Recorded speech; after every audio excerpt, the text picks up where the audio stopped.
నమస్కారం. వ్యూస్ ఛానల్‌కి స్వాగతం. అవును. అప్పట్లో మీరంటే ఇప్పుడు ఈ సినిమాలు చూస్తుంటే గనక ఆ! నాన్నగారి పక్కన హీరోయిన్‌లు. ఓకే. అవి అన్నీ చూస్తుంటే మీకెలా అనిపిస్తుంది? నాన్న ఎలా నటించారని అనిపిస్తుందా? లేకపోతే పాత్రనే చూస్తారా? ఎలా చూస్తారు మీరు పిల్లలుగా? నిజం చెప్పాలంటే నేను గూడా ఆర్టిస్టే గాబట్టి, నాకు ఏమనిపించదా? ఏమి అంటే నాన్నగారు ఇంకొక ఆర్టిస్ట్ పక్కన ఇలా నిలబడి చేస్తున్నారు. ఆవిడ హీరోయిన్ అంటే ఇంక నాకు మదర్‌తో సమానం. సో, కాబట్టి అలాంటి ఫీలింగ్స్ ఏవి కలగవండి. బట్ నా భార్య విషయంలో మాత్రం నేను కొంతమంది హీరోయిన్స్‌తో చేసినప్పుడు మాత్రం తను కొద్దిగా ఫీల్ అయ్యేది. బట్ సహజం అదంతా. అదే. అందుకనే అడిగాను. తప్పేమి ఆహ్, కాదు ఆ ఫీలింగ్ కూడాను. యాహ్! సో, కాబట్టి నాకు నాన్నగారు అలాగా యాక్ట్ చేసినప్పుడు మాత్రం నాకేమి పెద్దగా అనిపించలేదు. కానీ నాకు మాత్రం నిజ జీవితంలో ఆయన తండ్రిగా అంత అంటే అన్యోన్యంగా కలిసి తిరిగి ఇప్పుడు నేనున్నాను. నా పిల్లలతో బ్రహ్మాండంగా అక్కడికి, ఇక్కడికి వెళ్ళటం, చేయటం, మేము టూర్‌లకు వెళ్ళటం, నేను అమెరికాకెళ్ళి నా కూతురుతో స్టే చేయటం, మేము బ్రహ్మాండంగా తిరగటం ఇవన్నీ నాకున్నాయి.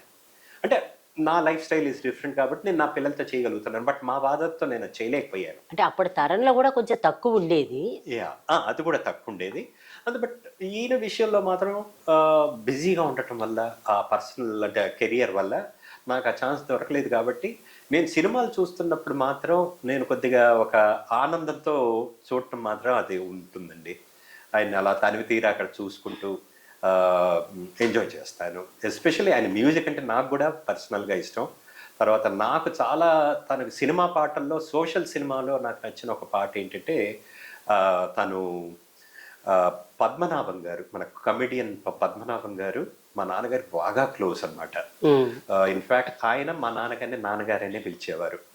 సో, అంత అన్యోన్యంగా ఉండేవారు పద్మనాభం గారు. సో, పద్మనాభం గారు చాలా సినిమాలు ప్రొడ్యూస్ చేశారు.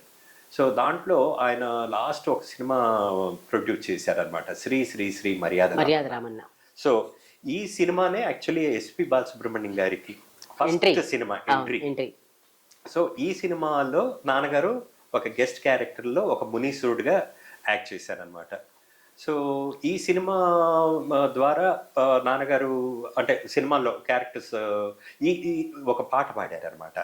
అదొచ్చేసి సోషల్ ఆల్‌మోస్ట్ సోషల్ కాదు ఫ్యాంటసీ. సోషో ఫ్యాంటసీ సినిమా ఇది.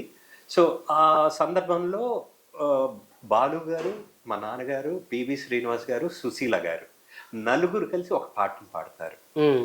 సో, దాంట్లో నాన్నగారు మళ్ళీ అగైన్ ఇది ఓన్లీ కేవలం పద్మనాభం గారి గురించి ఈ పాట పాడారనమాట. అయితే ఇక్కడ బాలు గారు తన చాలా సందర్భాల్లో జీవితం మొత్తం గూడాను మా నాన్న గురించి స్టేజ్ మీద తను ఫిల్మ్ ఇండస్ట్రీ ప్రస్తావన వచ్చినప్పుడు మాత్రం మా నాన్నగారిని చెప్పకుండా మాత్రం ఏ రోజు ముందుకు వెళ్ళలేదు వారు. నా మొదటి పాట నేను ఈలపాట రఘురామయ్య గారితో పాడాను అనే మాట 100% చెప్తాననమాట. సో, ఈ పాట పాడినప్పుడు కోదండపాణి గారు దానికి మ్యూజిక్ అవునండి. డైరెక్టరు ఆయనే అవకాశం ఇచ్చారని చెప్తుంటారు. ఇచ్చారు. సో, నాన్నగారు స్టూడియోకి వెళ్ళినప్పుడు కోదండపాణి గారు బాలు గారిని పిలిచి, ఆ ట్యూన్ ఎలా ఉంటుంది అనేది నార్మల్‌గా అసిస్టెంట్ మ్యూజిక్ డైరెక్టరో ట్రాక్ ఎవరో పాడేవాళ్ళు ఉంటారు. వినిపిస్తుంటారు. అవును. వాళ్ళు వినిపిస్తారు. ట్యూన్ ఇదండి, ఇది మీరిలా అండి అని ఊరికే జస్ట్ ఐడియా కోసం. సో, అయితే బాలు గారిని పిలిపించి మా నాన్నగారికి పాడి వినిపించమన్నారంట. అయితే బాలుగారు పాడి ఇలా ఇదండి ట్యూన్ అంటే నాన్నగారు వెళ్ళారు, పాడారు. అయితే బాలుగారు పాడిన ఆహ్, బిట్ గూడా ఇది నలుగురు పాడానని అన్నాను గదా! సేమ్ నలుగురిలో బాలుగారు పాడాక నాన్నగారు పిలిచి మరి బాలుగారిని హగ్ చేసి, ఆలింగనం చేసుకొని దీవించారంట. ఆహా! "నీకు చాలా గొప్ప భవిష్యత్తుంది బాబు" అని. సో, బాలుగారు ఈ పాయింట్ గూడా కొన్ని స్టేజెస్ మీద ఈ పాయింట్ చెప్పటం, నన్నిలా దీవించారు.